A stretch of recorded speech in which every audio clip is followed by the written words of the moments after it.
A week from today, we have Yom Yerushalayim. Next Yom Rishon? That's right, a week to.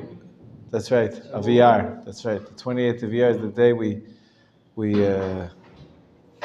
got back to the Makom HaMikdash, to the temple.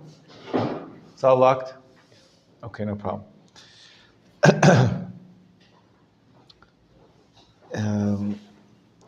And then the 3 days before Shavuot are also festive.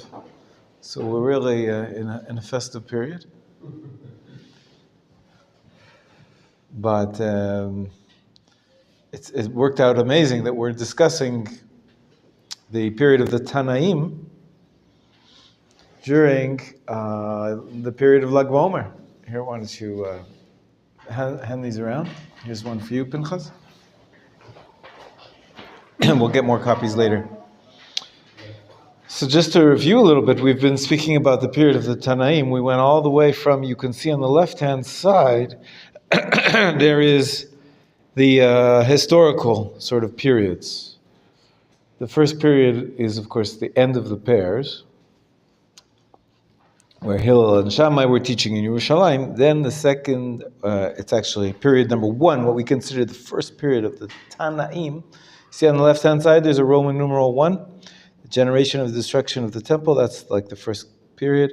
And of course, the famous Rabbi Yochanan ben Zakkai, asking for Rabbi Gamliel, the elder, to be saved. It's the first Rabbi Gamliel, not to be confused with the second Rabbi Gamliel, who comes after him, his grandson, the famous Rabbi Gamliel of Yavne. So Rabbi Yochanan ben Zakkai, as you can see in the first generation, he asks Titus, asks Vespasian, according to the Talmud, for Yavne v'chachameha and its wise men. And after the destruction, the center of learning in Eretz Yisrael moves to Yavne. Famous figures are Rabbi Eliezer and Rabbi Yoshua of the famous Tanuro Shel Achnai, the oven of parts. The third generation, already we're talking about Rabbi Akiva. I don't have any more. We have to share. You can take a picture of it. And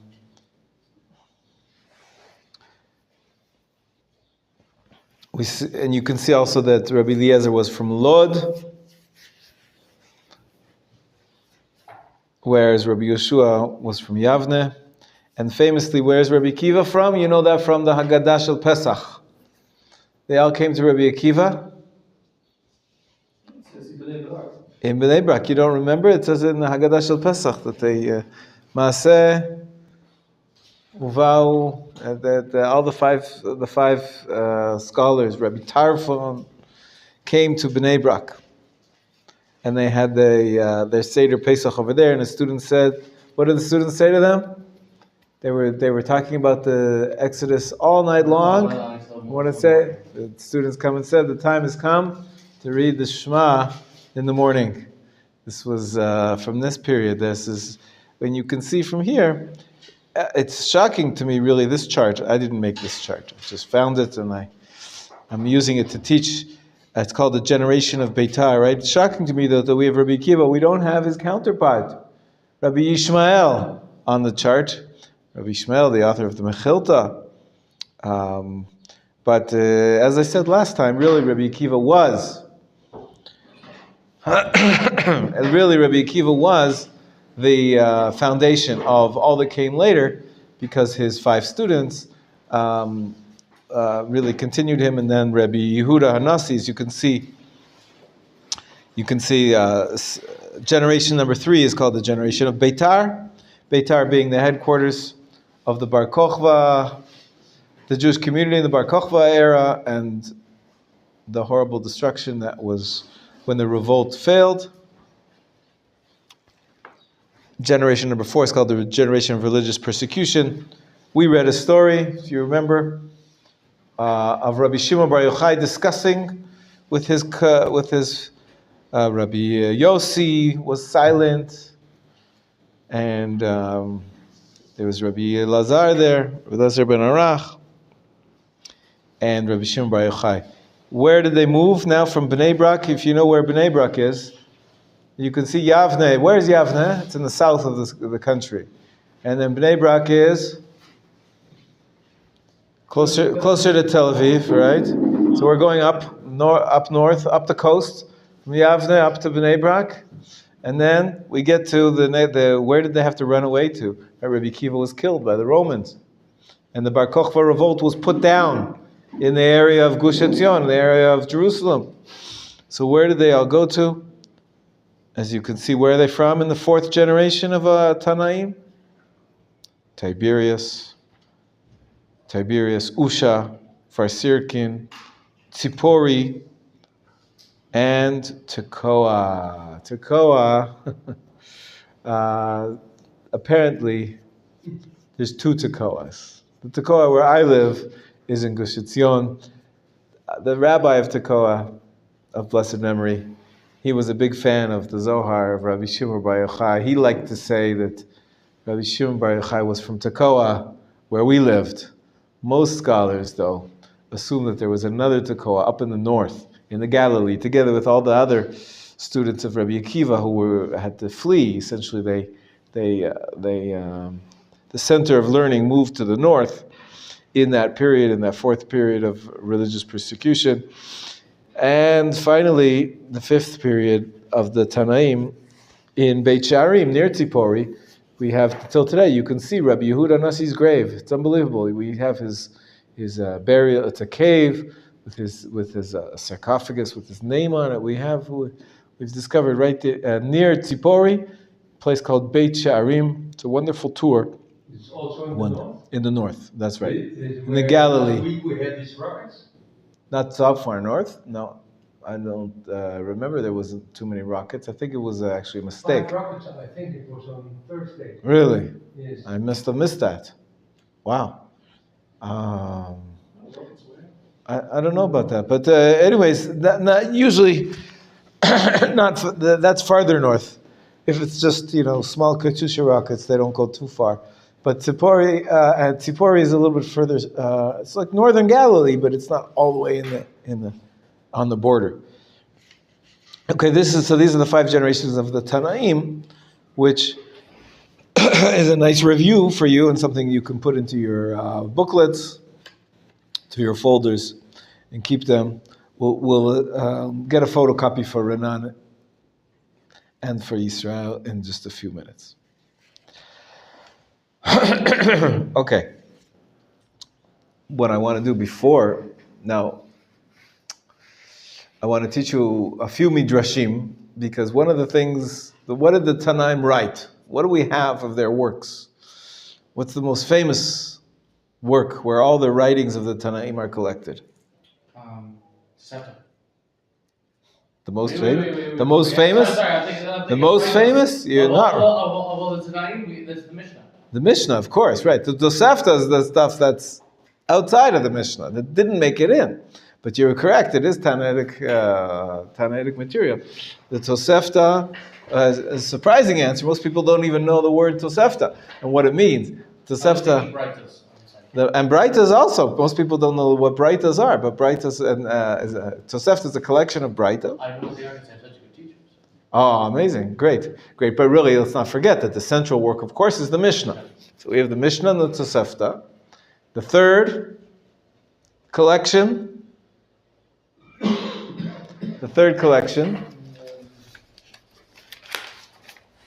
here I should have enough copies.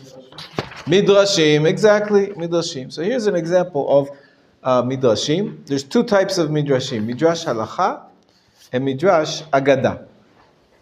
Okay, pass these around. There should be one for everybody. Midrash Halacha and Midrash Agada. You need more? Here's another one. There should be enough there. Oh, there we go. Spilled coffee upstairs? Must have spilled coffee. Okay, there's an extra. Moshe, you want one without coffee? Take that one. No. You don't mind? Okay. Well, I want you to have a nicer one to photocopy later. That's okay. I'm good. But in any case, So I just want to give you an example of the Midrash Gada and Midrash Halacha. Let's start with Midrash Halacha. Turn to the page that the top says, Midrash Halacha, Sifrei Dvarim. Midrash, as opposed to Mishnah, who can tell me what's the defining factor, defining feature? Midrash is organized in the way of the Torah, or the Tanakh, but the Mishnah is in accordance with its own. You are a good student. Very good. The organizational structure is totally changed in the Mishnah to 6 orders of the Mishnah, 6 categories, whereas the Midrash follows the text of the Torah Shebichtav. So the Midrash Halacha here is on the book of Dvarim. Now, just this is for extra points. You don't really have to, a lot of advanced students don't know this, but there's a fancy name for the Midrashei Halacha on each book. So when you talk about Midrash Agada, and we'll talk about exactly what they are, it's basically legal material versus non-legal material.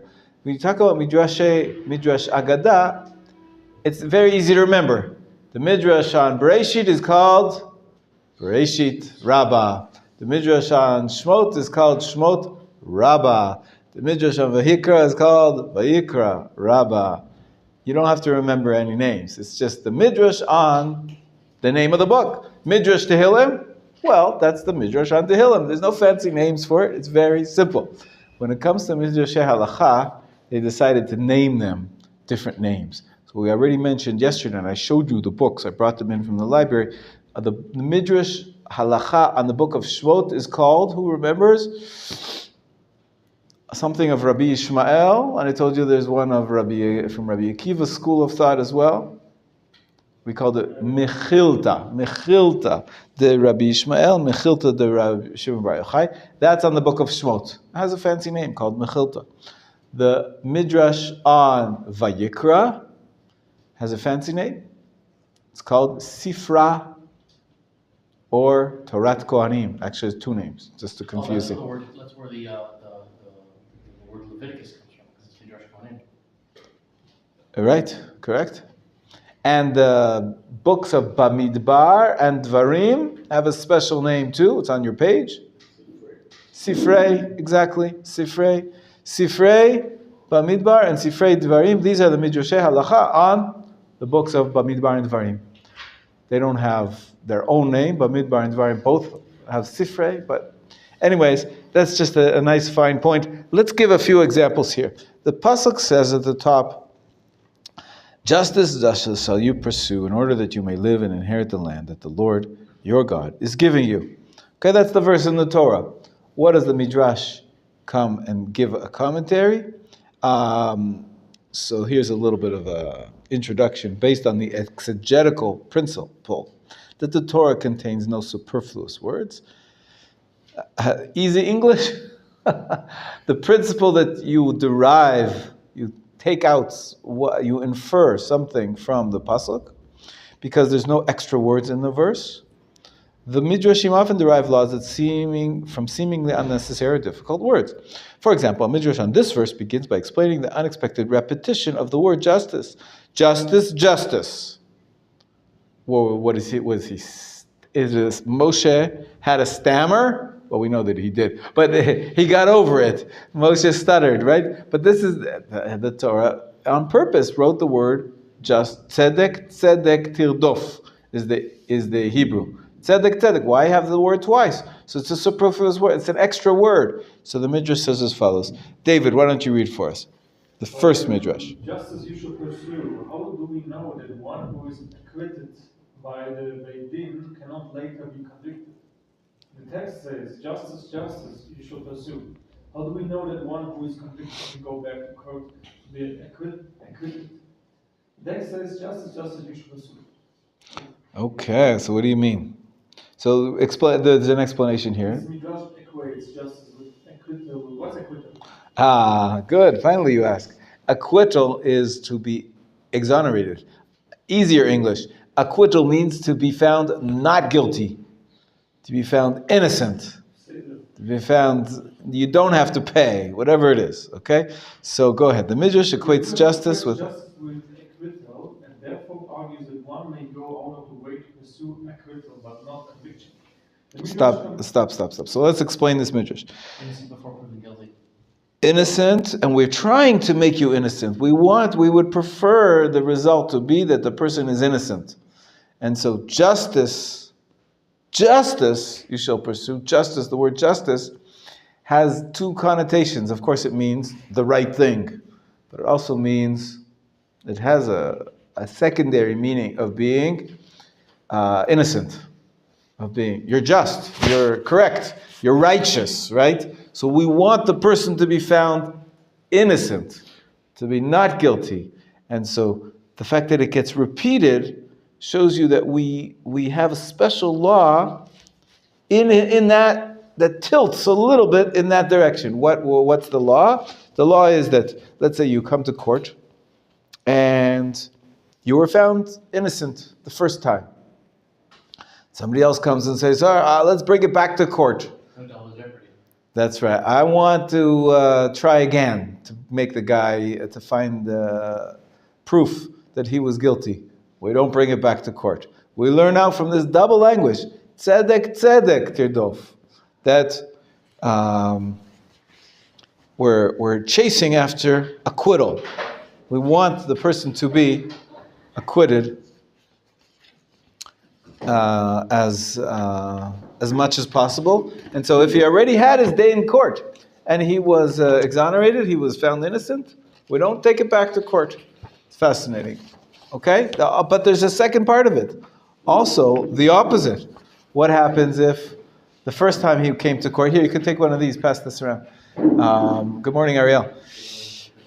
What happens if the first time he came to court, he was found guilty? And then a few months later, his lawyers come and say, we found a new piece of evidence and we think we can get him off.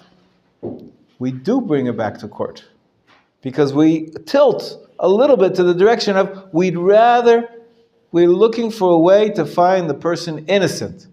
So if he was found innocent the first time, great. We say case closed, you can't reopen it. But if he was found guilty the first time, then you can try again and to bring him to the status of innocence. And that's a midrash that's derived from the special way the Torah worded the verse, tzedek tirdof, that double language. Yes, Rabbi had a question? Rabbi? Yes, I asked myself, what is the message for us when we read this? There needs to be a message for our life. I just think most of the time when we have a conflict, we're looking to prove that someone is guilty. Right. We always do this, but I think the lesson needs to be look for a reason for the provements to say he's not guilty. Beautiful. That's right? Beautiful. It's beautiful. There's a similar concept which we say, this is in the context, of course, of court of law, right? But in the context of personal interactions, there is a mitzvah, some people say it's from the Torah actually, that you're supposed to judge. We're all judges, right? I don't have a funny hat on and I'm not wearing a gown. By some standards, yes, you are wearing a funny hat. I guess so. But it's not the official judicial court, but everybody makes judgments every day, all night long. And we read in Pirkei Avot, I think it says, you should always, one of the aphorisms, we've been studying a little bit the book of, part of the Mishnah called Pirkei Avot. In there, one of the statements, I forget who says it, Havei dan et kol adam lekaf zchut. You should judge every man tipping the scales towards merit. In other words, if you have somebody and you can judge something, is it meritorious? Is it something good he did or something bad he did? You should always try to look at the positive and judge him favorably. Nobody says, if you see someone steal, you can, see someone put his hand in the other guy's pocket and take out the money and run away. I don't think you have to. You should call the police. You should do something about it. You don't have to be naive and stupid.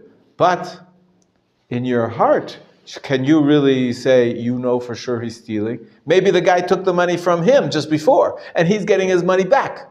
So we have to keep an open mind and judge every situation and every person that we find, every situation we see and every person we encounter, we should judge them favorably. It's a good point. Very similar to this principle from this verse. Yeah. Actually, I also found out by myself, but I think it's for everyone. It's a matter when we are judging about other people in some way. We're looking into the mirror. We're judging about ourselves. Aha. We make so much mistakes when we are going to judge, like every day. Yeah. We need to look into ourselves to say, okay, how can I improve myself? And It's beautiful. It's a good point. Step. Very wise words. Many times, it's happened to me, and maybe it's happened to you too, that when you get upset about something that somebody else did, it's not really about what they did, because why is that making you upset? You get upset about what they did because it touches you in a certain place where you have a sensitivity there. You're really maybe have something to work on yourself in that area, in that specific. So that's wise words, Ravid. Thank you. Beautiful. Okay, there's one more Midrash. Midrash continues with another explanation of the word. So we talked about the double language, tzedek, tzedek, and perhaps that could, be teaching us to lean towards finding the person innocent. Of course, you're not going to lie, and you're not going to, make twist the facts. The facts in the end, he has to prove is either innocent or guilty. But basically, you can see how the system can be built so that it gives another chance. If there's a chance that he's found innocent, that's what we would prefer, and that's sort of what we're learning out from the language of the verse. Okay, next, go ahead, David. Another interpretation. Midrash continues with an explanation of the word pursue. Another interpretation, just as you should pursue a beit din that rules well. Okay, so what does that mean? Pursue a beit din that rules well. Pursue, the word pursue, you could say look for justice. You could say strive for justice. What does it mean? Chase, pursue. Right, the special word that the Torah uses, tzedek, tzedek, tirdof. Tirdof means to put a lot of effort into it, exactly. So, right, and pursue a beit din that rules well. So, in other words, you try to improve the justice system, and if you personally have a court case, go to the more expert beit din. You want to make sure that your case is adjudicated properly, judged properly. So this is another midrash. You see that each word, they're very sensitive. This is what the rabbis this is a midrash halacha. It was written by the Tanaim, the same Tanaim that we're speaking about now. Okay, Rabbi Kiva and Rabbi Shimon, Rabbi Meir and Rabbi Yehuda, all these fellows. Okay, finally, there's a third interpretation. Go ahead. Finally, the Midrash wonders why this commandment, pursue justice, is one of the few biblical commandments whose promised reward is long life, in order that you may live in an inherited land. This teaches that one who appoints appropriate judges brings life to the people of Israel and returns them to their land and prevents them from falling to the sword. Wow, nice. So the Torah says you should pursue justice. Justice. Look at the top of the page. Do you see the full pasuk? The top of the page. Justice, you shall pursue in order that you may live and inherit the land that the Lord your God is giving you. Why does it give you this reward? Not every time the Torah gives an instruction does it give you a reward right there, right? But this time it does, and what does it teach you? Specifically this issue of appointing appropriate judges, wow, it brings life to the people of Israel, returns them to their land. Does anybody know a passage in the prayer that we might be pointing a finger to this particular issue? Maybe Shemon Yeah, justice. I can't remember which one it is exactly. It's make yourself ready.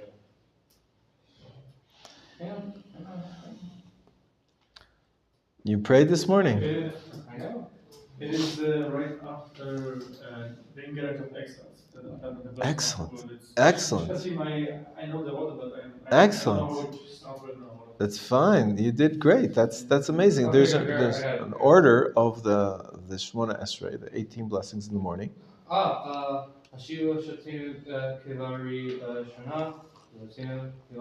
That's right. We pray for the restoration of the judges. Right after, as David said, we pray for the ingathering of the exiles.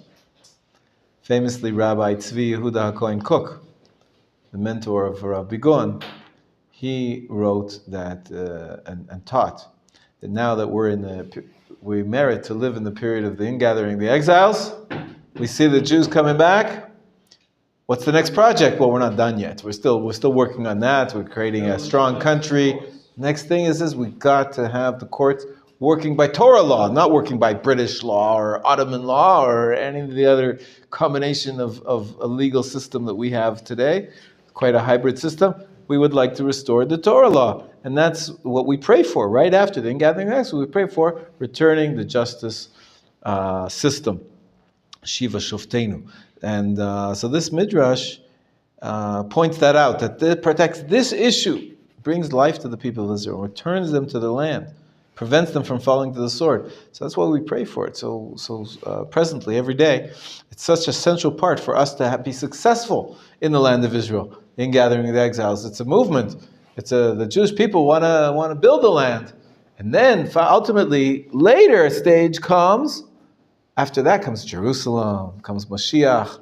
We have to develop our country. We have to develop the society in the proper way, not just to gather all the exiles and kill each other, right? If we get here and we're just going to be fighting all day long and having 4 elections in a row without being able to form a government, what does that help us? We need to have a viable society. We need to have a governing body that works, that does. So we're working on it. It's a. But the coalition needs falling apart. That's what I hear.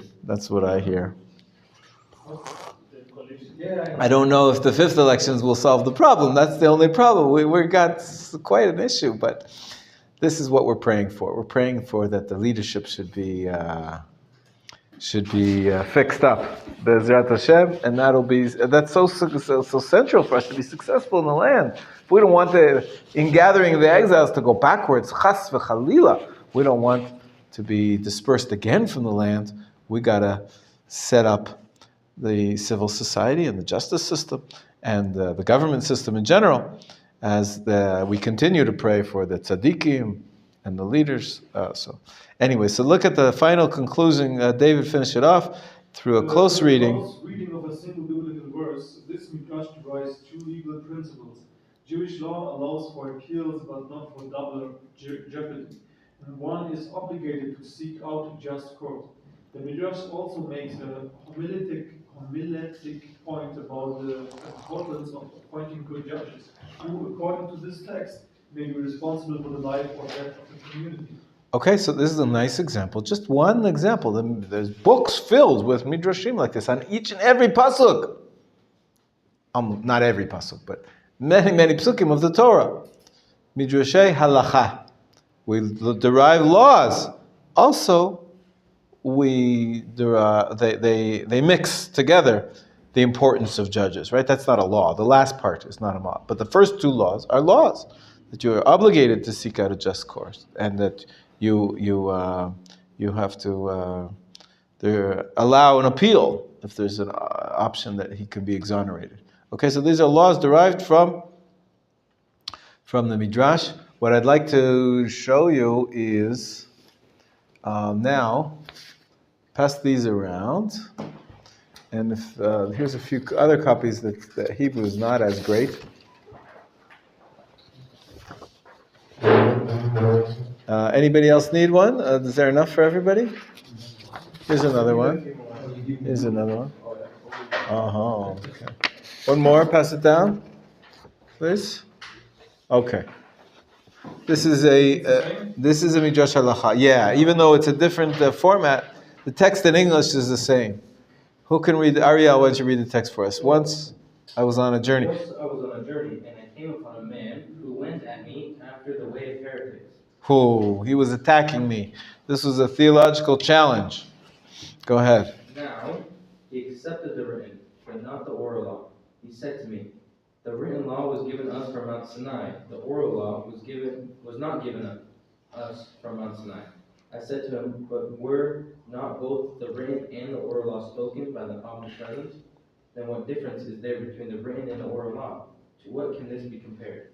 To a king of flesh and blood who has 2 servants and loved them both with perfect love. And he gave them each a measure of wheat and each a bundle of flax. The wise servant, what did he do? He took the flax and spun a cloth. Then he took the wheat and made flour. The flour he cleansed and ground and kneaded and baked and set on top of the table. Then he spread the cloth over it and left it so the king should come. But the foolish servant did nothing at all. After some days the king returned from a journey and came into his house and said to them, my sons, bring me what I gave you.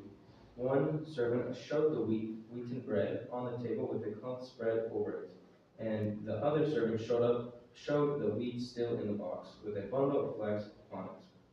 Alas for his shame, alas for his disgrace. Now, when the Holy One, blessed be He, gave the Torah to Israel, He gave it only in the form of wheat, for us to extract flour from it, and flax to extract the garment.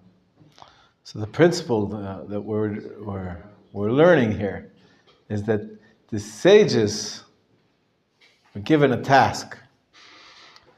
The verses of the Torah is the raw material, like the wheat and like the flax, and the sages are. You could like say when you have a piece of clay, it's just a lump of clay. You work it, you sculpture it. You can make a beautiful bowl, or you can make a sculpture of a beautiful scene or a piece of art. We are supposed to take the Torah, the written Torah, and the sages analyze it and derive laws from the text. And this is an active process. So there's a combination. If you remember last time we spoke about, I don't know if it's still on the board, Masorah, transmitted tradition. Masorah, we spoke about the chain of Masorah. Remember the pairs, right?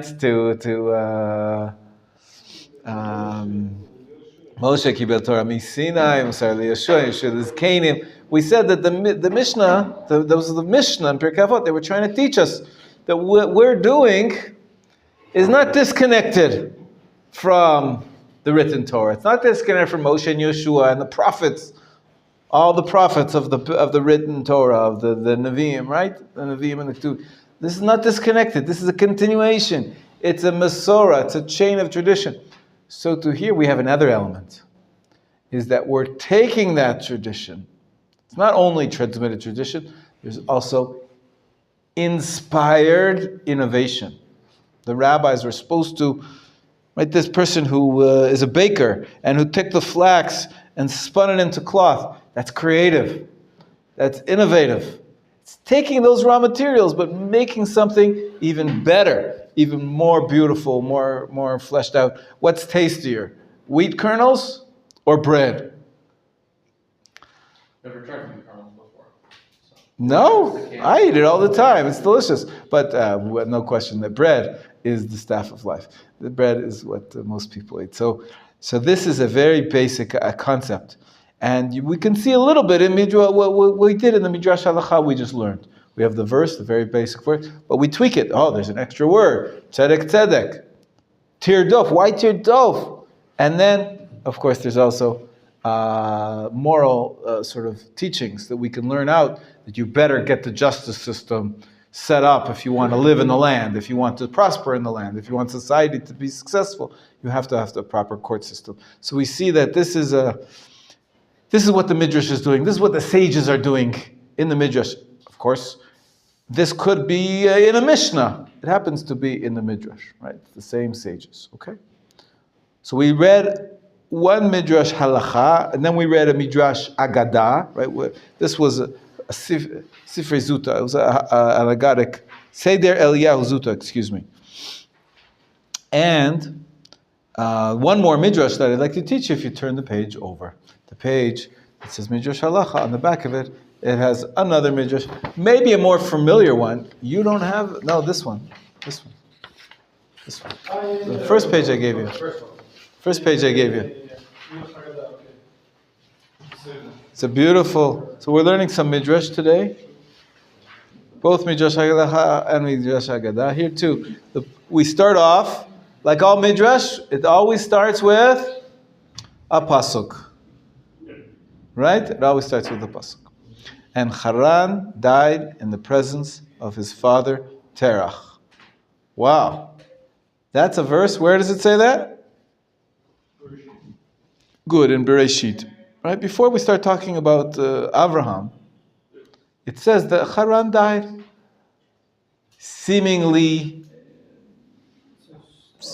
non-important information. Why do we need to know when Kharan died that he was in the presence of his father Terach? Who was Terach? Who was Kharan, by the way? Who was Kharan? The brother of Avraham, that's right. So what do we care about the brother of Avraham?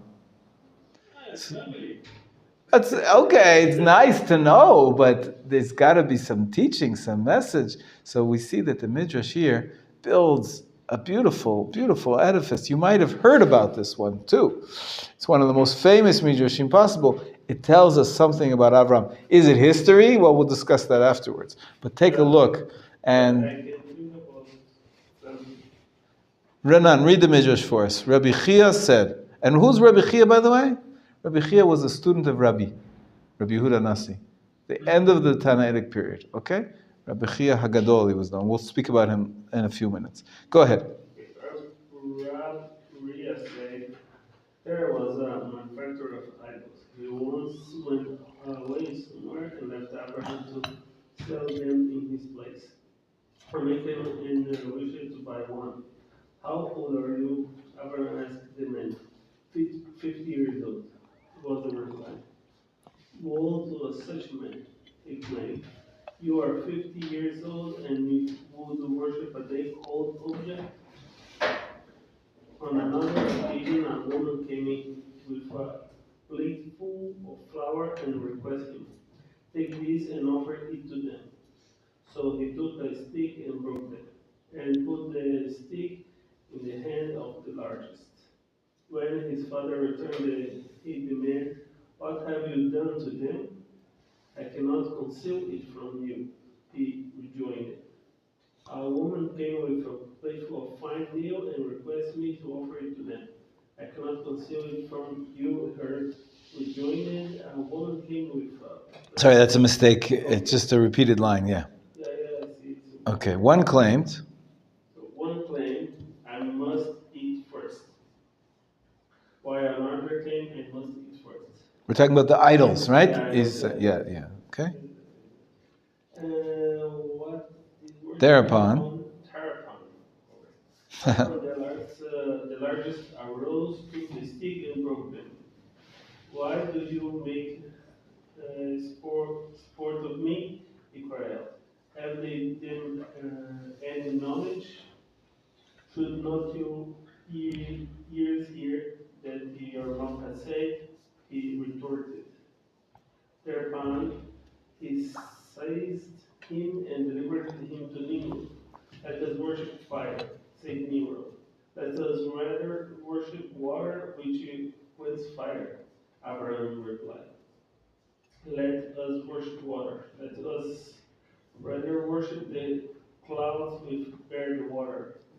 Let us worship the clouds. Let us worship the wind which disperses the clouds. Let us worship the wind. Let us worship the human beings which can stand up to the wind. You are just vain words, he exclaimed. You worship nothing but the fire. Behold, I will cast you into it, and let your God, whom you adore, come and save you from it. Now, Kharan was standing straight on the side. I guess he was standing there and decided it's a mistake, yeah. If Abraham is victorious, through he Thought. thought I will say that I am Abraham's belief. While if Nimrod turns, I will say that I am Nimrod's sides. When Abraham descended into the fiery furnace and was saved, Nimrod asked him, of whose belief are you? Of Abraham's, he replied.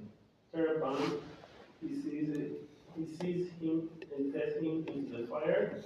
His inwards were scorched, and he died in the presence of his father. Hence it's written, and Aaron died in the presence of his father, Terah. Al Panay, right, on the presence of his father Terach. What a beautiful midrash. Have you heard this before? You heard this story? Abraham with the idols and... I hear until the idols. Not the part about Kharan, huh? Yeah. Not about his brother, Kharan, dying. Why he was thrown into the pit. But it's not a Just joke. because Nimrod didn't like those or Well, he said, if you're on Avram's side, so then you get what Avram got. And then why didn't he survive? did he really believe? You tell me. What do you think? It's what the story says. He said, if Abraham survived what is right, then I say I'm Abraham. He was making a calculation. He wasn't really believing. Abraham to go first. It's like, Well, Avram was saved because he was a real believer in God. Haran was just trying to get the best position, right? So what does it teach you? What is it? Yeah, opportunist. That's right. But it's fun how Abraham made like kind of joke. Wait, Aaron is Yes, the yes. father of Abraham. Terach was Avram's father. Aaron is the father of Lot, yes. Kharan is the father of of Lot. That's right. That's right. Kharan aussi adore. Was he what? The Kharan. Yeah. No fear Hashem. Apparently not. He was burnt up by the fire where Avram was saved. So they must be telling us that what do you think it's telling us about the religious belief? That it's better believing God. And that belief is should not just be what is it, Pascal's wager, I think, no? There's a famous argument put together by a philosopher called Pascal, and he says, well, take your chances, right? We don't know what's really the true religion, but you say if I don't know, you just think about it, if I live my life and keep the mitzvot, it's not so bad, it's a good life. And if the Torah is true, that when my life is over and I go up to the heavens and I get judged, so then I'll be meritorious and I'll have this world, I'll enjoy this world, I'll enjoy the next world. On the other hand, if there is no God and there's no justice at the end of my life, life wasn't worth living anyway. Something like that, or wasn't so bad anyways. It's basically make some kind of calculation that it's worth my while to believe, even though he doesn't really believe, right? It's just a wager. It's a bet. You're going with what are your best chances, right? So that's what it sounds like what Kharan was doing. And the Midrash is telling you, sorry, that's not going to help. That's not good enough. You have to reach true belief, right? The whole point is true belief. What else is it telling us, this Midrash, about Avraham? Right? Who's the hero here, obviously? And what is it telling us about him? He was mocking the idol worship of his father. He was mocking the idol worship, right? Right? They don't follow the beliefs of his father. And also Nimrod, he's mocking Nimrod. This is, you wouldn't want to worship fire. Well, let's worship water. Why worship water? Let's worship the clouds. Right? So he was wise. You're saying he was sharp. What was he using? Logic. He was using logic. He was. You're 50 years old. You're going to bow down to something which is a day old. Right? You're 50 years old. You're something that is one day old. And he was like, how's the word? It's like,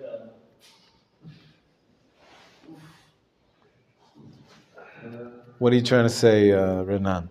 no, like he was wise or sharp. He was like, ahead of the time. No, not silly. It's like more like I forget the word. I forget even Portuguese. I'll say it to you in a word in English which nobody will understand, and then I'll explain it. Okay. Sorry. What does this tell us about the nature of Avraham? What does it mean to be a good Jew? He stands by his beliefs and nothing's gonna change. Right? He stands up for his beliefs. What else? If he sees other people doing something, He will point out the truth. right? He's not afraid to go against the grain. Exactly. It's called in English iconoclast. Yeah. What's an iconoclast? Someone who is middle finger to society. Yes. Well, it comes from what's a well. You all know the word icon. He goes against. Icon is used in computers all the time, but an icon is like an idol, Yeah. right? Iconoclast is he confronts against the icons. He breaks down the idols. So Avram, everybody thinks that to be a good Jew, I have to be submissive. I have to be humble. I have to do all the mitzvot. I have to do what the sages said. This is the mode. This is the temperament that a Jew should be. What is this Midrash just telling us about the first Jew? The first Jew was exactly the opposite. The first Jew was an iconoclast. He was breaking down the idols. The Jew always has to analyze things and to make sure that they make sense. To fight even to fight against what's going on in the society. He's not afraid. And this is an amazing Midrash. It tells us about you have to have of course you have to have tremendous true faith. Right? Abraham's true faith is what saved him even from fire. And he uses his logic, he uses his he's actually quite persuasive. Right? He's a little bit of a demagogue even. But he's not afraid, and he takes on his father and the entire culture, Nimrod. And who was the ruler. And it really was the first person of his character. So look at the second question here. Why do you think this story is told? What larger question does it come to answer? I think it's just it's sort of saying various logical fallacies that were apparent in idol worshiping of the time. Is that you worship these very limited things.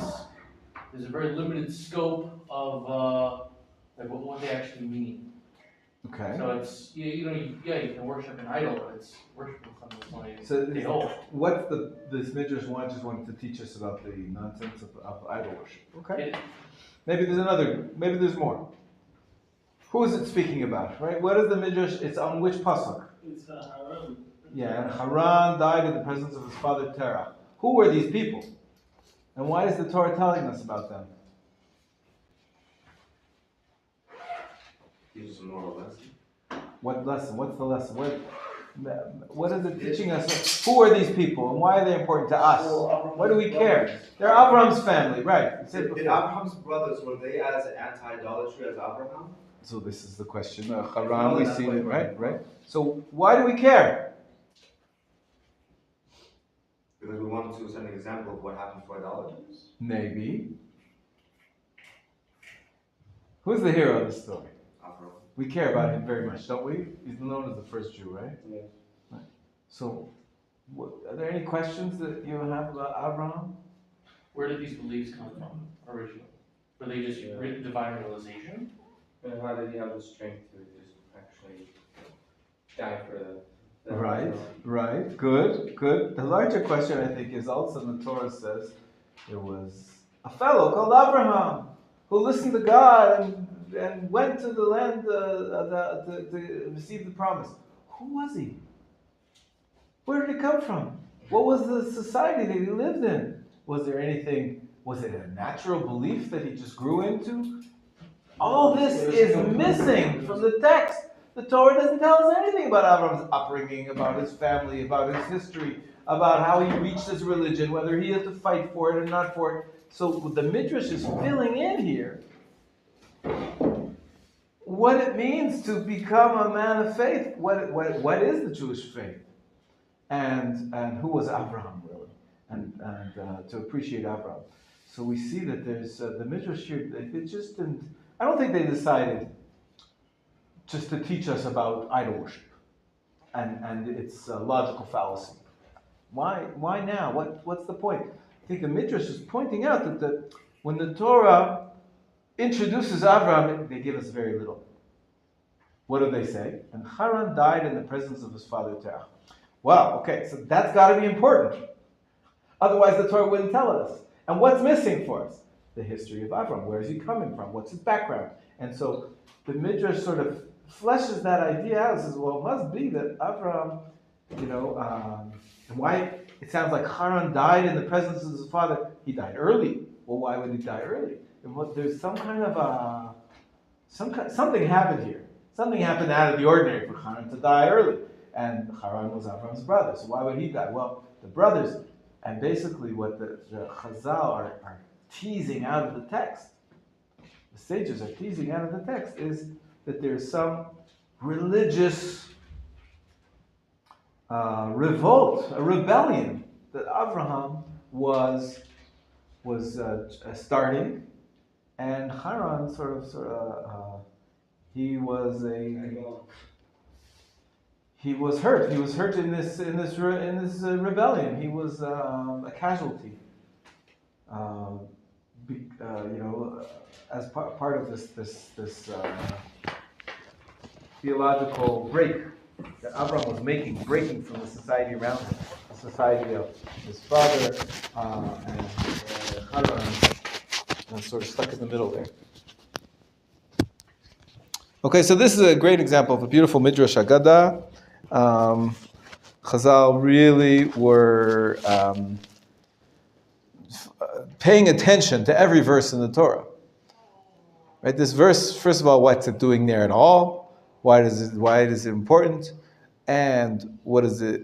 How did Kharan die in the presence of his father? Specifically, in the presence of his father. Well, it's connected to his father Terach, because there was a major break between Avraham and his father Terach, and Avraham and Kharan was caught in the middle. Anyways, okay, this is just one example of a midrash. I'm thinking, are you trying to say that Avram's family had a high status in society, that even their brother, his whole family was basically in front of the king?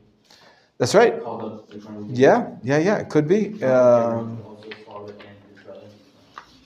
Do you think this is a play, that these words were actually said by the woman who came in and the man who came in, and a plate full of meal, and then do you think that this is an actual record of the conversation that they had? How can you say?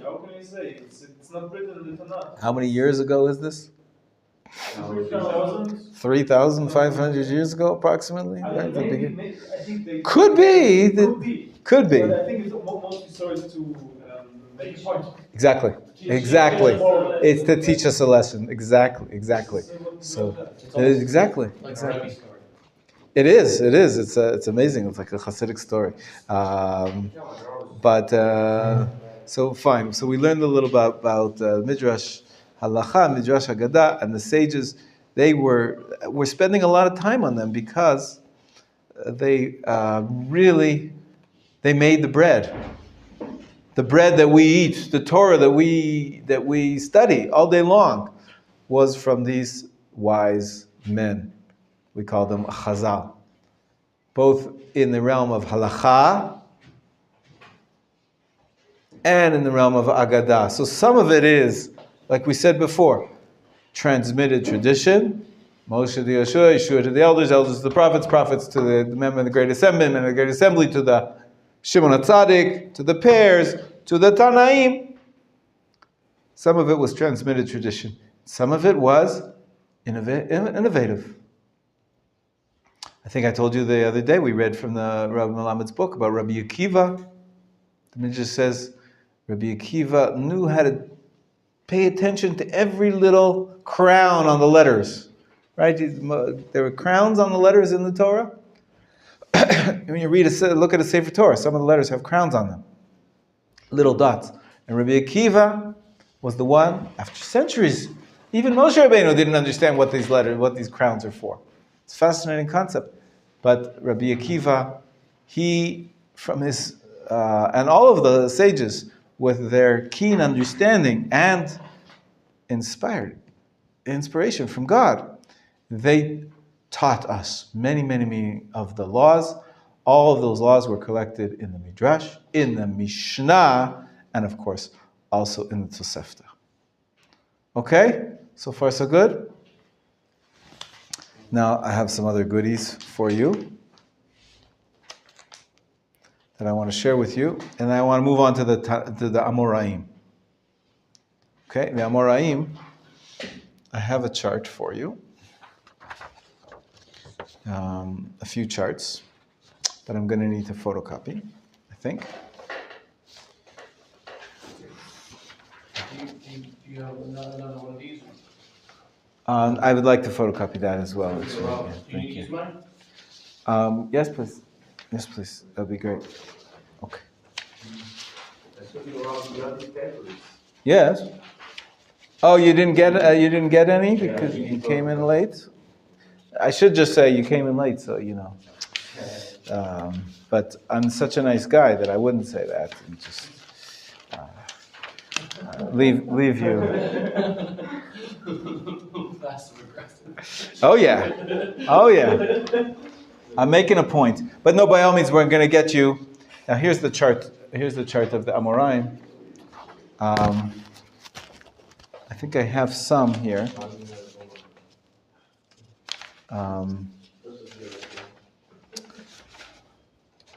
It's set out of love. Set out of love. You know that, right? We're all struggling with. Everybody has their challenges. Even you, Rob?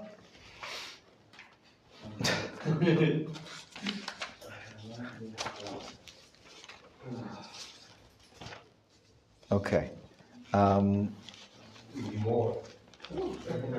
In the meantime, Moshe, Yes, sir. are you ready? Do you get your prize? Are you ready? Did you complete your? I still have to work on. Still have to work on it. I'm almost there. Okay. Almost there. Okay. Now there's two charts. I'm going to give you while I go photocopy, and you can practice them. Here we go. This one is all of the books of the Tanakh. Pass these around. Here, there should be one for everybody.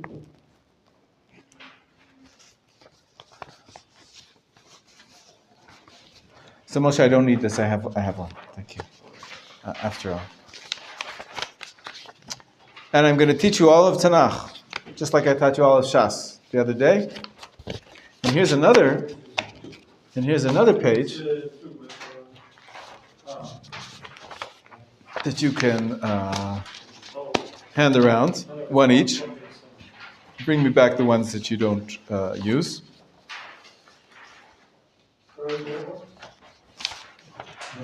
And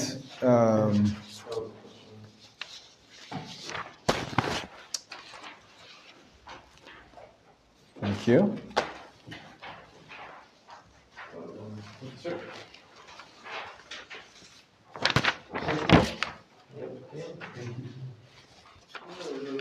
You know, whenever I see a chart like this, it reminds me of the Uncle Moishy song.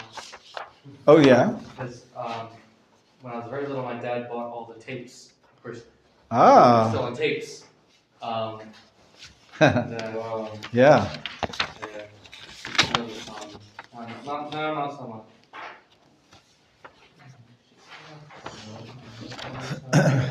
Cool. Excellent. Thank you. Okay, so I'll start and teach you the songs, then you can practice while I go photocopy, okay? Ready? The first one is, which one do you want to do first? The Parshat of the Torah? This is the Parshas. Parsha the third is. Bereshit Noach lech lecha vayera chayei Sarah. You know this tune? Shalom aleichem malachei asher malachei. You'll learn it. Here we go. You ready? Okay, everybody got it? Bereshit Noach lech lecha vayera chayei Sarah. Toldot vayetze vayishlach vayeshev miketz vayigash vaychi. Shmot vayera bo beshalach yitro mishpatim trumat etzaveh kitisa vayakhel pekude vayikra tzav shmini tazriya metzora achrei mot kdoshim emor behar bechukotai במדבר נסו בהלותך, שלח לך, קורח חוקת בלק פנחס, מעטות מסעי דברים, ואת חנן עקב ראה, שופטים כי תצא, כי תבוא. ניצבים וילך חזינו וזאת הברכה סך הכל פרשיות התורה 54. There's 54 parshas in the Torah. Okay? That's a song. If you repeat it, remember it, memorize it, then you'll know that last week, what was the parsha of Shavua yesterday? We finished Bechukotai. We said Chazak v'Chazak. Now what are we starting? Bamidbar. What comes after Bamidbar? Naso. What comes after Naso? Malcha. Shlach. Shlach lecha. The song has the lecha in there. But, okay. So practice that. And I'll be right back with some more photocopies for you. Okay?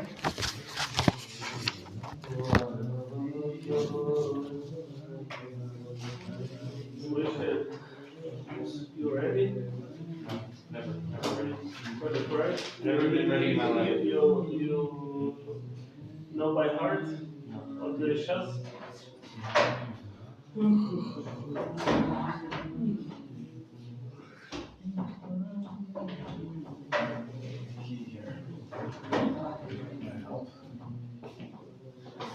What's chutzpah mean? Chutzpah, they can't be translated. It's a very special Jewish. It's like the word shlup. You can't translate it. Oh, but there is something. Chutzpah? Gall. Gal, maybe. Having gall to say that? Chutzpah to say that? It's hard. It's hard to translate. You speak Portuguese, yeah? The Portuguese. I speak the language Portuguese, yeah. It's easy language. Portuguese. True. The Portuguese language. Good.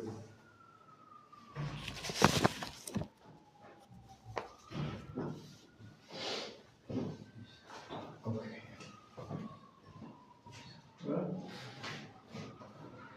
We're not supposed to wait until right now. Okay. Just wait. Just making sure. Okay. We start recording. We're just singing the song. I make my own tune.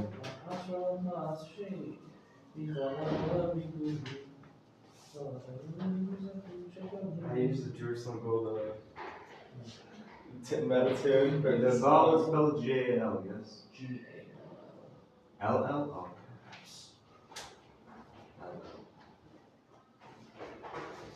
I don't know if it's necessarily a word that you could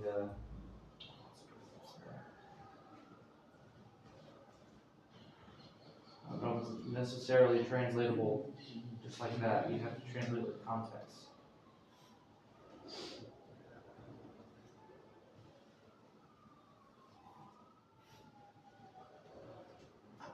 Chutzpah is which language? Yiddish. I think it's important. What language? Chutzpah, I think in translation really important? Important? No. No. Frechheit in German. So, Frechheit. Renan, do you know what Mit dem Fußball das zu machen. Du bist Renan, frech. sass? But could be good or bad. Sass. You could say he's bold. Yes, chutzpah to do Okay, this. chutzpah is also like very, it's a mix of being rude. Chutzpah means that you're very Exactly. rude, Yeah, and you have a lot of it self-importance, depends. Yeah, you can say to go. and you don't really care about other people. So means you have chutzpah. Also chutzpah. You misbehave, you get a patch off the tuchus, and your parents say, what chutzpah this is. That's what chutzpah means. Yiddish is very difficult to translate. It's such a English word. Unless you translate it to German. Not even. Not even. Like a lot of the words originate in German, but the meaning's not always the same. Oh, okay. The last sefer is the Torah Hayami. No, the Malachim. This is the Torah, but then there's also the Tanakh. So one of these pages is the Torah, one of these is the whole Tanakh.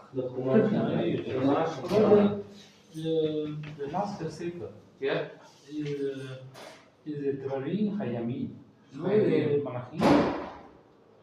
No? No. I mean, in English it's Chronicles. Oh.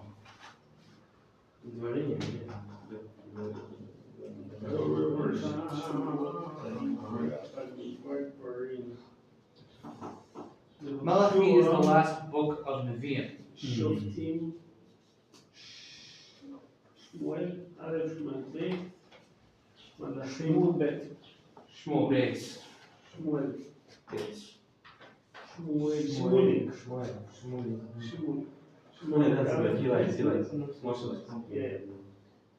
מלאכים,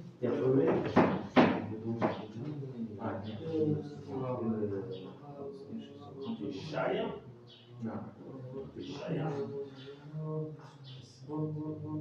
ירמיה, חזקאל,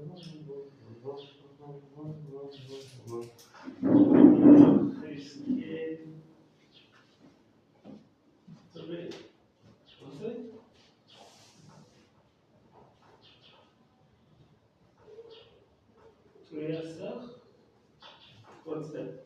Tresar is, it's literally Aramaic for 12. So it's 12 minor prophets. So, they're almost always. It's a category. Yeah, so there's 12 Nevi'im that, like, their books in the Tanakh are so small that they're always bound together. They've always been put together on the same scroll. Like, for instance, Ovadia, the smallest book of the Tanakh, is only one parak. It's one chapter. If you get a Tanakh, it's normally on just one page. So it's they hang on. So they just decided because you have these 12 books all together are the size of one book. They're categorized together as the Tresar, the 12 minor prophets. Yes, sir. So if you were to take the 12 minor prophets Yes. and take the amount of chapters they have, what's the mean amount of chapters amongst all of them, on average? That's a good question. That's probably when I start. We have the answers. You have the answers, yes. Always have the answers.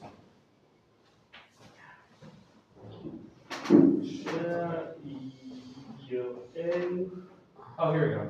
So add all these up. So you see Ovadia literally one. 8, 32, 39, 42, 45, 48, 50, 64, 67 over 12. 67 over 12. 67 over 12. I trust the calculator. Trust me, Mr. Calculator. Read the calculator.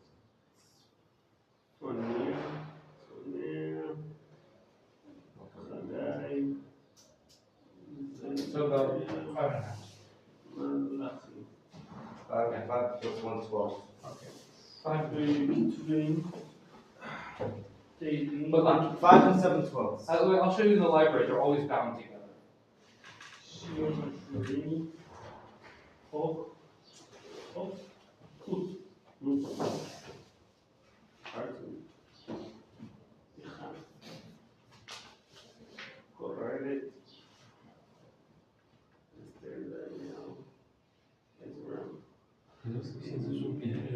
更重要。לנביאים יותר חשוב מכתבים. מה?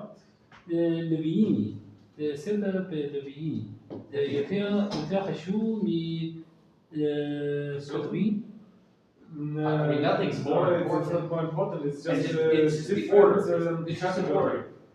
It's just an order. Nevi'im, prophets, נכון? כן. Ketuvim, other writings like kings. No, kings is also not. No. But like the Tehillim, Mishlei, Mishle, yeah. There's It's just different kind. It's just a different kind categories. It's all part of the Tanakh, so it's important in the same level, I guess. The order, the same importance. This is not oral. This nothing on this. Nothing here is oral. This is all mixed up. כן.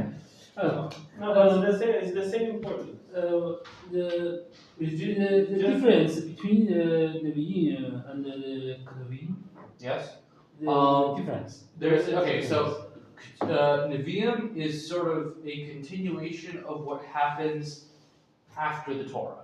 So the Torah happened, and then the Nevi'im happened. Okay. Kesuvim is Please. Speak Hebrew. really fine. Ketuvim is not. Some of it is story, but not all of it. So, for instance, Tehillim is a collection of 150 songs written by King David. No. Not only. Mostly King David. Mostly King David. Mishlei is Proverbs. yes, it's I guess the best way to describe it is just a philosophy written by King Shlomo Melech. Eov, Eov is a little bit harder to place as to what it is. It's a story. It's a story about a man and his devotion to Hashem. It's not only a story. It's like it's a prosa. It's like Poetry. It's like kind of poetry. Yeah, it's a story about a man and his devotion to Hashem. Not as much is known about it. But it's like answers and questions. It's Yes. like there's a category for this in English. Like when you have a story told by answers or like interaction. Possibly, I wouldn't know. Any Ketuvim. Types of literary writing, types of storytelling. Ketuvim is a little bit more. It's not as much part of the narrative. I guess that's it. Shalom.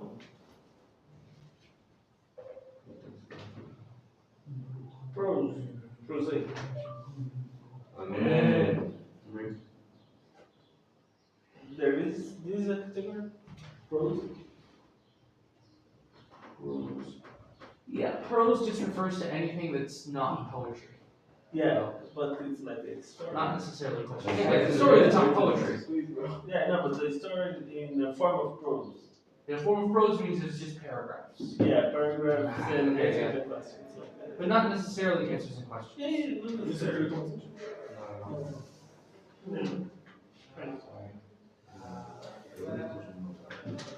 So my local library, 7,000 miles away from here, has an ebook app How is it local if you're 7,000 miles away? because it was local. Okay, It was local when I lived there. I remember the quote that I want to say I about just had my Abraham library card. Nice. Okay. was sarcastic. He was very sarcastic. Who was? Abraham. Avram. Sarcastic? He was wise and sarcastic. Could And be. chutzpah. Yeah. Yeah. Chutzpah. He was Had very some I hear chutzpah. you. Yes, I hear chutzpah. that. Right. You understand the difference between No, Rav, can you explain The difference between Nevi'im and Kesuvim. If I understood, I could explain it to you, but that's a good question. It's a good question. The Ketuvim are separated off It's hard to find a common It's theme. not really the difference that one is prophet and not, because we have also King David, who was also a prophet. Sure, they were all prophets. Like All the the timeline from the chronicle here, it's also it's not necessarily later, right? There's historical things. Right. Like there's the book of Shmuel, the book of Menachem, is historical. Right. So that's usually the explanation is that the timeline, the chronology goes through the prophets, the Nevi'im, through right Yoshua, Shoftim, Shmuel, Malachim, and Yoshayahu, Yirmiyah, and Yechezkel. These are prophets in the time of the Malachim, in the time, whereas Tilim, Mishlei, Yov, Shirshim, you could call them more wisdom literature. They're usually called. They're teachings, but they're not connected to any specific historical narrative. Eicha is Lamentations about the Churban, and Esther, of course, is Esther, Daniel, Ezra, Nehemiah. They are more connected to the end of the Second Temple era. Beginning of the Second Temple era, the end of the exile, beginning of the Second Temple era, and Chronicles is just its own thing. Chronicles, is pretty much lists and lists upon lists of chronology of the history of the world, sort of, which mainly focuses on the First Temple period, and that's where it ends up at the end of the First Temple period with the story of Koresh and allowing the people to come back to the land of Israel. Anyways, if you want, I can teach you all of Tanakh now, in 1 minute. Are you ready? I don't know if I'm actually ready. You know that tune? You know that tune? You're going to know it now. Bereshit Shmot Vayikra Bamidbar la Devarim Yehoshua Shoftim Shemuel Melachim Yeshayahu Yirmiyahu Yechezkel Hosea Yoel Amos Ovadia Yona Micha Nahum Chavakuk Tzefania Chagai Zecharia Malachi Tehillim Mishlei Iyov Shir Hashirim Ruth Eicha Kohelet Esther Daniel Ezra Nehemiah Divrei Hayamim. Got it? There you go. Touch all of Tanakh. I taught you all of Shas the other day. Now of Tanakh and all of the Parshiot of the Torah. Okay? So, anyways, this is sort of filling in some background of the written Torah. But we're now in the period of the sages, we're talking about the oral Torah primarily. Who didn't get one of these sheets of the Tanaim? There was not enough at the beginning of the class. Who needs one of the sheets of the Tanaim? These ones? I'll pass a few down. Here, pass these down. Pass these down for whoever didn't get one. And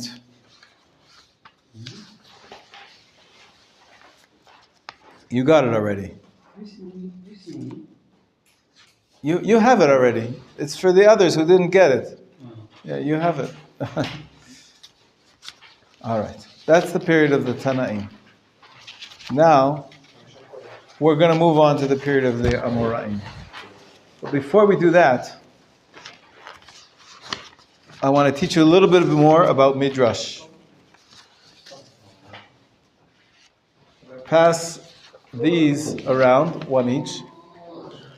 This is from a book we have in the library. There's a few copies actually, but I photocopied it and got it on one page because it went onto the other page.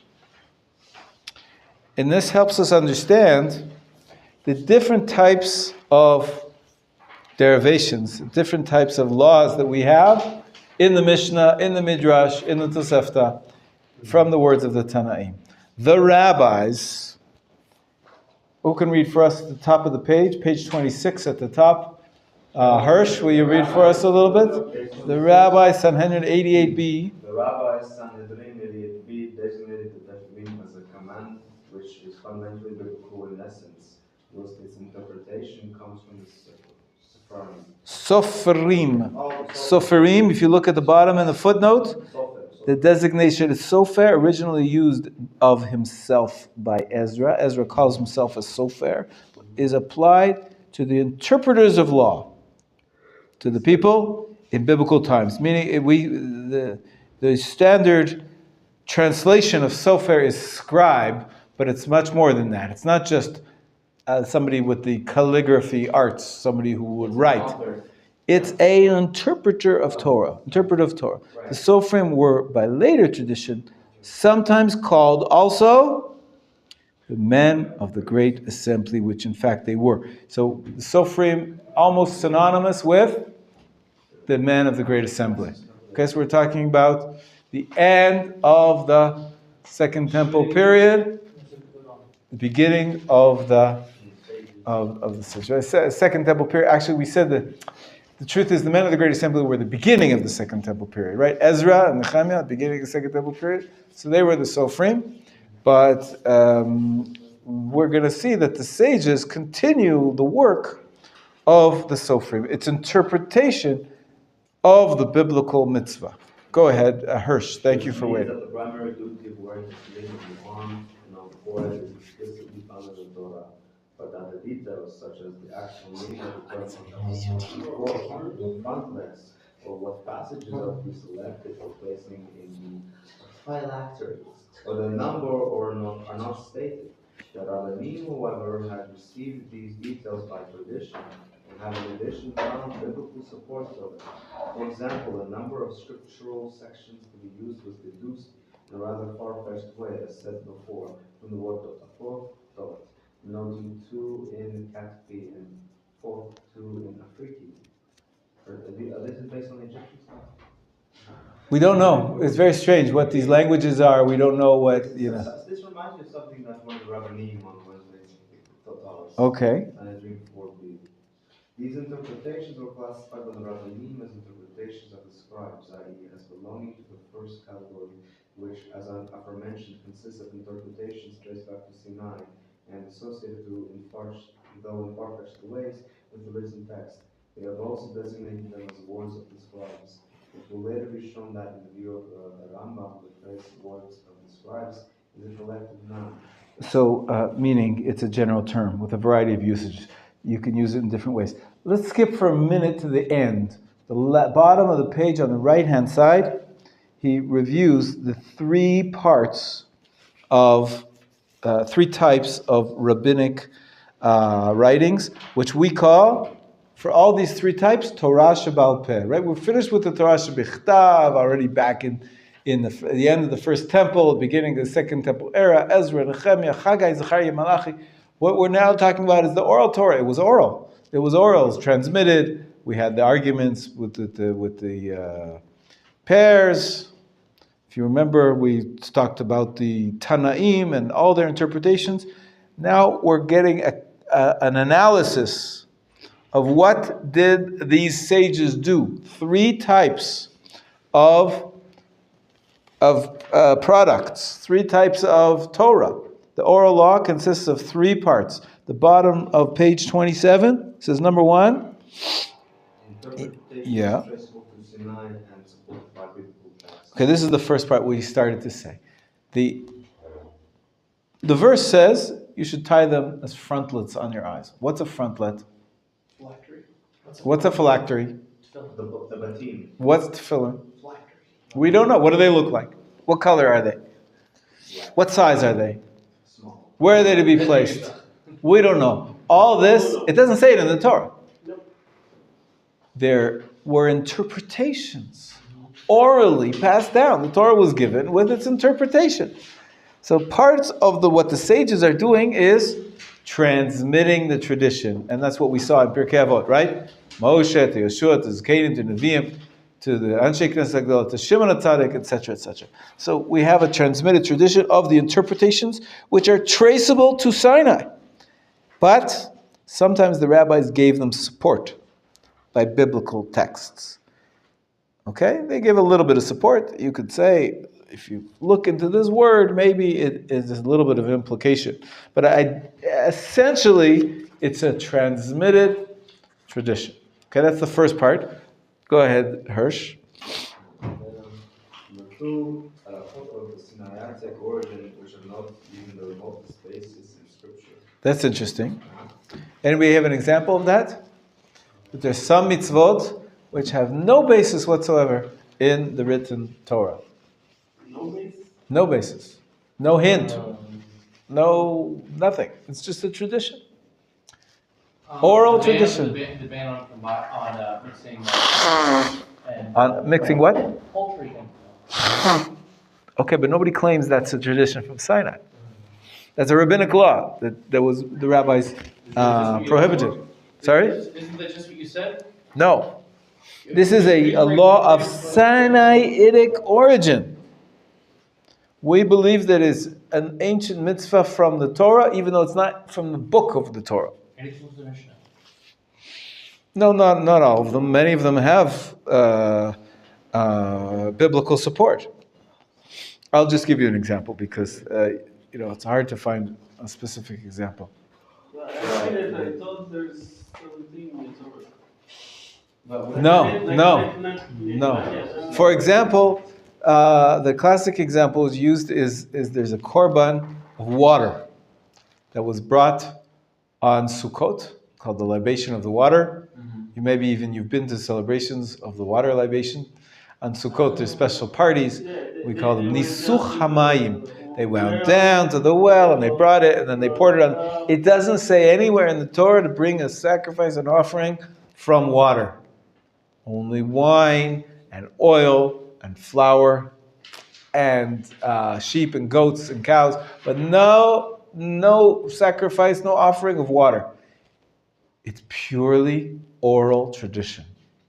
Where is that? Because I know it's brought in the Mishnah. I went to the wells. You were there. It's cool. Yeah, these are real places, and they actually did this. And our tradition tells us that this was an oral tradition with there's no even. Okay, there is a hint. If you remember, we spoke about the four ways of studying the Torah: Pshat, Remez, Drash, and Sod. The simple meaning, the hints that are in the Torah, the derivations, which we're speaking about presently, and then the secret way, because we were talking about Rabbi Shimon Bar Yochai and the hidden parts of the Torah. So hint, there is a little bit of a hint to this water libation, but it's not quite, an open text. It's a hint. Excuse me? From the Chumash. But we don't have anything written in the Nevi'im, not anything written in the Ketuvim. There is one Eliyahu was doing the sacrifice in the Carmel, he threw water. That was to make sure that nobody would claim that he's brought fire. Yeah. The fire came from heaven. But that wasn't the offering was not water.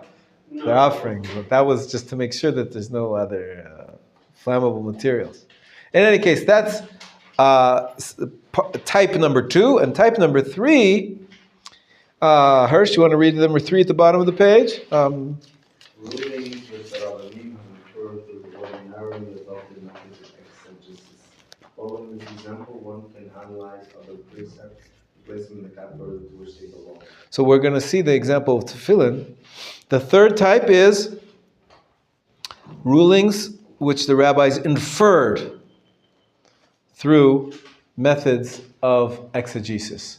We saw that, for example, in the Midrash we learned this morning about tzedek tirdof, that no double jeopardy, right? You can't, if somebody was exonerated by the law, we don't bring him back to be found guilty.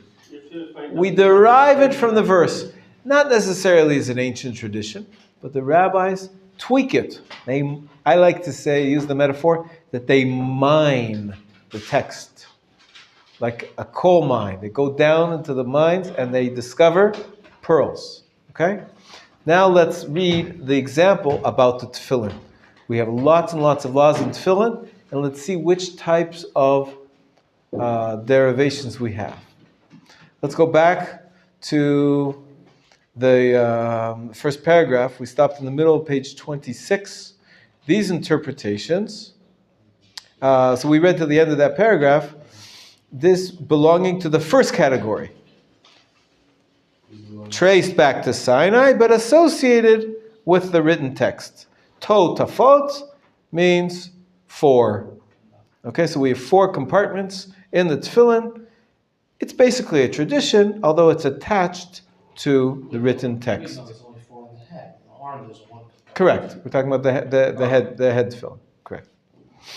There are, however, Hirsch, continue please. The second paragraph on page 26. There are, however, halachot such as those concerning the passages used, type of script, or those concerning the straps attaching them to the arm, which were universally accepted as coming from Sinai, and from which there is no scriptural basis. Oh, here we have an example. I was going to water libations. The tefillin, part of the laws of the tefillin, which where the straps, what the font is, which passages. It doesn't say in the Torah what to put into the tefillin. How do we know? What are the passages in the tefillin?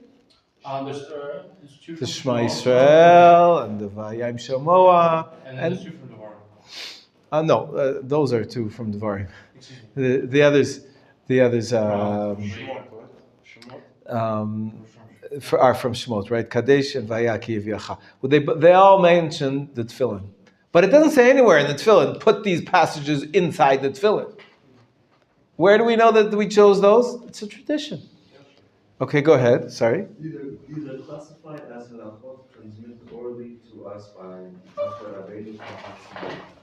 They do not come under the category of interpretation of the written text, but consist merely of isolated details necessary for the correct carrying of the commandment. There are 10 such halachot. Okay, now I want to introduce the term that he just wrote in English. Up till now, we said there is some, I'll use the black so I match. There's some Masorah. We said Masorah, transmitted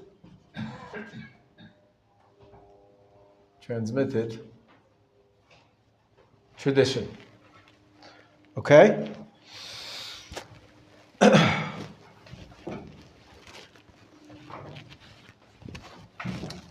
This tradition, there's two types. One type, it has attached to the text.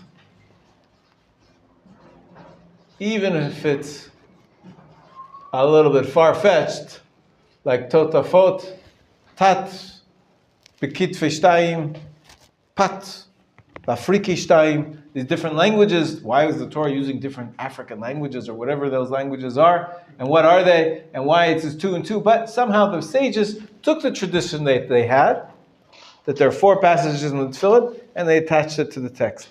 There's another type of Masorah, transmitted tradition. And that is what we're discussing now, laws which were not attached to the Torah text at all. What are they called? They're called, in Hebrew, Halacha leMoshe miSinai, which is Halacha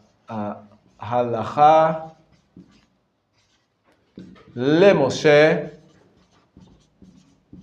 miSinai. It's a law taught to Moshe from Sinai. Oral tradition through and through. It's not even attached in any way to the text. It's just transmitted tradition, pure and simple. Without any, it's not anywhere in the written law. There is a written law about tefillin, but now we're going to see that there's 10 laws about the tefillin, which The rabbis don't even try to attach it to the text. Part of the laws they did, that there's the number 4, right? That there's 4 compartments. Excuse me. Let's see what the 10 halachot are. Okay. Who's going to read? Go ahead, David. Excuse me. One, that ink shall be used in the writing of the scripture passages. That shall be written parchment on parchment, and on the side which faces the flesh. The boxes shall be square, and the stitches be so made as not to spoil the squareness. 4. The box containing the head Phylactery. It's just Latin. It's Latin for filling. Philip, yeah. Of the head of the fillet shall have on the outside the letter Shin, both on the right and on the left. 5. The scripture passage shall be involved with parchment lining. 6. They shall be twined with hair of a clean animal. 7. The thread of the stitching shall be from the sinews of the clean animal. 8. The boxes shall be provided with loops for the fastening of the straps. 9. The straps shall be black. 10. The knot of the strap of the head filling is to be in the shape of the letter Dalet. Okay, those are the 10 halachot leMoshe Sinai. How do we know the tefillin are black? It doesn't say it anywhere in the text. It's an oral law. Oral. Halacha leMoshe Sinai. Okay, that's category number 2. So far, yeah. Also, in number 4, it mentions the shin, but it doesn't mention the that one shin is not really a shin. It's a shin with the extra. Right, that's in the footnote. Right, that's in the footnote. Is it? Yeah. Okay, let's continue. And all these halachot are designated by the rabbis in many passages as Sanaitic laws. On the other hand, this is category 3. On the other hand, do you see where I'm reading? On page 27. Hand, go ahead, Ariel. Such halachot as, for example, that the tefillin ought to be worn on the left arm, and that the passages enclosed ought not to be written on skins, rather on skins from unclean animals, were deduced by rabbinic Exegesis. From means derivation, right. The former is inferred from the fact that since the word Yadcha. yedcha, Exodus chapter 8, verse 16.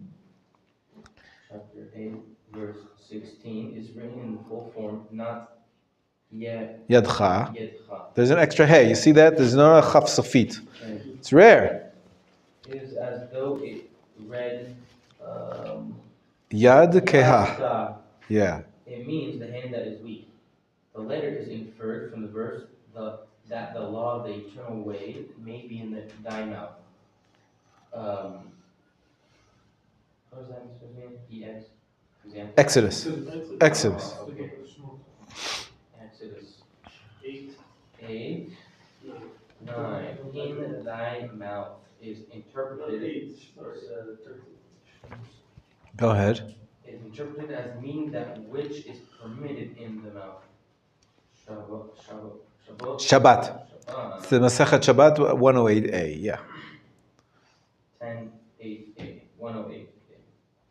There are yet other exegetical inferences, as for example, the law requiring the removal of the head phylactery first, which is inferred from and they shall be on as frontlets between your eyes.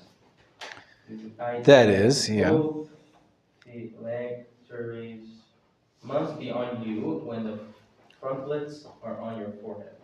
These later cases belong to the third category of halachot, which were inferred by the application of the ordinary rabbinic methods of interpretation. Thus, the precept of the tefillin, which, as mentioned before, is fundamentally of biblical origin, comprises the 3 different categories of halachot, which go together under the name of Torah Sheba'al Peh. Namely, number 1, interpretations traceable to Sinai. And supported by biblical texts. Number 2. Halachot of Sinaitic origin, which have not even the remotest basis in Scripture. 3. Ruling, which the rabbis have inferred through the ordinarily adopted methods of Exegesis. Very good. Okay, tomorrow, Bezrat Hashem, we're going to start with the Siddur. And I'm going to show you what these methods of exegesis are. Yeah, okay. Bring your Siddurs, if you have a Siddur. And then we're going to start on the period of the Amoraim. And we're getting to the heart of it. This is the meat and potatoes of what we study. If there's extra, bring them back up here. Everybody got the handouts? You can keep it if you want. Yeah, sure. By all means, you can keep it. And we'll continue tomorrow. Have a great day. Have a great week.